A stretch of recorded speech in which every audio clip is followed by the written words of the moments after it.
Hi అండి. నమస్తే. Welcome to Suhasini's kitchen. నేను మీ సుహాసిని రెడ్డి. ఈరోజు మన కిచెన్లో quick and tasty lunch box రెసిపీని చేసి చూపించబోతున్నా. చాలా క్విక్గా ప్రిపేర్ చేసుకోవచ్చు. కేవలం ఇంట్లో ఉన్న వాటితోనే ఎంత రుచికరమైన బ్రేక్ఫాస్ట్ని మీరు కూడా ఒకసారి ట్రై చేయండి. పిల్లల లంచ్ బాక్స్కైనా, పెద్దల లంచ్ బాక్స్కైనా. మరి ఇంకెందుకు ఆలస్యం, ఒకసారి చూసేయండి. ఇందుకోసం క్యాప్సికమ్ను తీసుకోవాలి. మనం తెచ్చిన క్యాప్సికమ్ 1-2 రోజులకే ఇలా పండుబడుతూ ఉంటాయి. ఇలా పండుబడిన క్యాప్సికమ్ కర్రీస్కి అంత బాగోవు. ఫ్రై చేసుకోవచ్చు, లేదంటే ఇలా రైస్ని చేసి చూడండి, చాలా బాగుంటుంది. పండినవి కాబట్టి కాస్త స్వీట్ కూడా ఉంటుంది కాబట్టి చాలా బాగుంటాయి. ఇలా పండిన క్యాప్సికమ్ని చూడండి, వీడియోలో చూపించిన విధంగా కట్ చేసుకోవాలి. ఇలా పండిన దాంట్లో సీడ్స్ కూడా ఎక్కువగానే ఉంటాయి కాబట్టి వాటిని కూడా తీసేసుకోవాలి. ఇలా విత్తనాలన్నీ తీసేసుకున్న తర్వాత మనకి కావాల్సినంత సైజులో ముక్కలు కట్ చేసుకోవాలి. మరి పెద్ద ముక్కలు కాకుండా మీడియం సైజులో కట్ చేసుకోండి.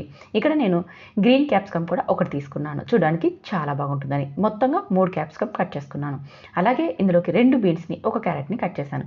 బీన్స్, క్యారెట్ 2 కూడా పూర్తిగా ఆప్షనల్, హెల్త్కి చాలా మంచిది కాబట్టి ఆ 2 వేస్తున్నాను. అలాగే ఇందులోకి 1/2 ఇంచ్ అల్లంని, 4 లేదా 5 వెల్లుల్లి రెబ్బల్ని కూడా చిన్న ముక్కలుగా కట్ చేసుకోవాలి.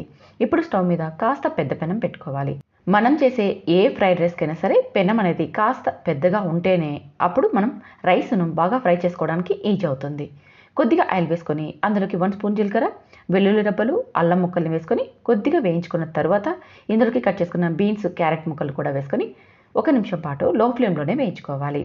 తర్వాత ఇందులోకి కట్ చేసుకున్న క్యాప్సికమ్ ముక్కల్ని కూడా వేసుకొని ఒకసారి ఇదంతా బాగా కలిసేలాగా కలుపుకోవాలి. ఇలా ఆయిల్లో కలుపుకున్న తర్వాత ఇందులోకి చిటికెడు పసుపును వేసుకోవాలి. ఎక్కువ వేసుకోకండి, కలర్ అనేది మనకి ఎల్లోగా వచ్చేస్తుంది. జస్ట్ ఒక చిటికెడు పసుపును, అలాగే 1/4 టీ స్పూన్ ఉప్పును వేసేసుకొని ఈ ముక్కలకి పసుపు, ఉప్పు కలిసేలాగా కలిపి మూత పెట్టి లో ఫ్లేమ్లోనే 5 నిమిషాల పాటు మగ్గించుకోవాలి. ఈ రైస్ చేసుకోవడం చాలా ఈజీ. మార్నింగ్ టైంలో బ్రేక్ఫాస్ట్గా కానీ, పిల్లల లంచ్ బాక్స్కి కానీ ఇలా క్విక్గా ప్రిపేర్ చేసుకోవచ్చు. 5 నిమిషాల తర్వాత చూపిస్తున్నాను చూడండి, మనకి క్యాప్సికమ్ అనేది బాగా సాఫ్ట్గా అయిపోయి 5 నిమిషాలు చాలండి, క్యాప్సికమ్ బాగా ఫ్రై అయిపోతాయి. తర్వాత ఇందులోకి 1/4 టీ స్పూన్ కారం పొడిని, అలాగే 1/2 టీ స్పూన్ సాంబార్ పొడిని వేసుకోవాలి.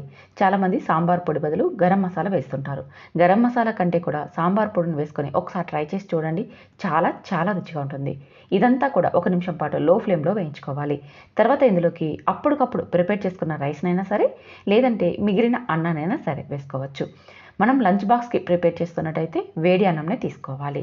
లేదు మార్నింగ్ టైంలో బ్రేక్ఫాస్ట్కి అయితే అప్పటికప్పుడు కాకుండా మిగిలిన అన్నంనైనా మనం ప్రిపేర్ చేసుకోవచ్చు.